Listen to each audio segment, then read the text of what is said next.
तो आज Donald Trump ने एल्यूमिनियम और स्टील के इंपोर्ट पे ड्यूटी बढ़ा दिया। 10% थी, उसको बढ़ा के 25% कर दिया। इसके अलावा बहुत सारे ऐसे देश थे जिनको एग्जम्पशंस मिले हुए थे। प्रोबेबली ऑस्ट्रेलिया था, मैक्सिको, कनाडा वगैरह कुछ थे ऐसे देश जिनको इंडिविजुअल अलग अलग एग्जम्पशंस थे। तो उन्होंने वो सारे एग्जम्पशंस खत्म कर दिया। देखिए, ट्रेड वॉर वाली स्थिति है ये। ट्रेड वॉर क्या होता है कि बेसिकली जब एक देश अपने देश की इंडस्ट्री को प्रोटेक्ट करने के लिए या किसी और कारण से दूसरे देशों के इंपोर्ट्स को बंद कर दे, कोटा लगा दे उस पर।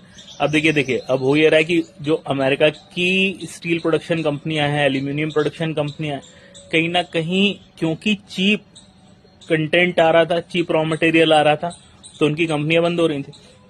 तो अपनी कंपनी को बचाने के लिए उन्होंने ये सारे ड्यूटीज लगा दिए। अब होगा कि सामने वाले देश भी लगाएंगे, तो अब ओवरऑल पूरी दुनिया में एक प्रकार की लड़ाई शुरू हो जाती है। इसको ट्रेड वॉर कहते हैं।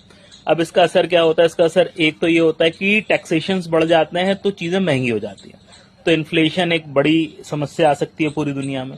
दूसरी दिक्कत ये आती है इसमें कि कहीं ना कहीं जो ग्लोबल ट्रेड है वो कम होने लगता है, क्योंकि लोग आपस में धंधा करना कम कर देते हैं।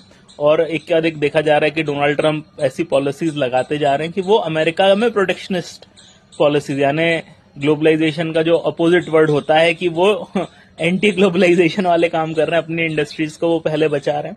और ये एक मेजर रीजंस था, क्योंकि अच्छा एक बहुत इंटरेस्टिंग चीज है कि दुनिया भर में चाइना बहुत ज्यादा सस्ता स्टील प्रोडक्शन करता है, क्योंकि सरकार उसको सब्सिडीज बहुत देती है। लेकिन चाइना डायरेक्टली अमेरिका में इंपोर्ट नहीं करता, एक्सपोर्ट नहीं करता, इनडायरेक्टली बहुत ज्यादा ट्रांसशिपमेंट्स बहुत होते हैं कि चाइना से किसी और देश में गया, वहां से वो अमेरिका चला जाता। और इस प्रकार की चीजों को रोकने के लिए अमेरिका ने अब इस प्रकार की इंपोर्ट ड्यूटी लगा दी और कहा है कि अब हमारे रिटेलिएशन में अगर कोई टैक्स बढ़ाएगा तो हम और बढ़ा देंगे।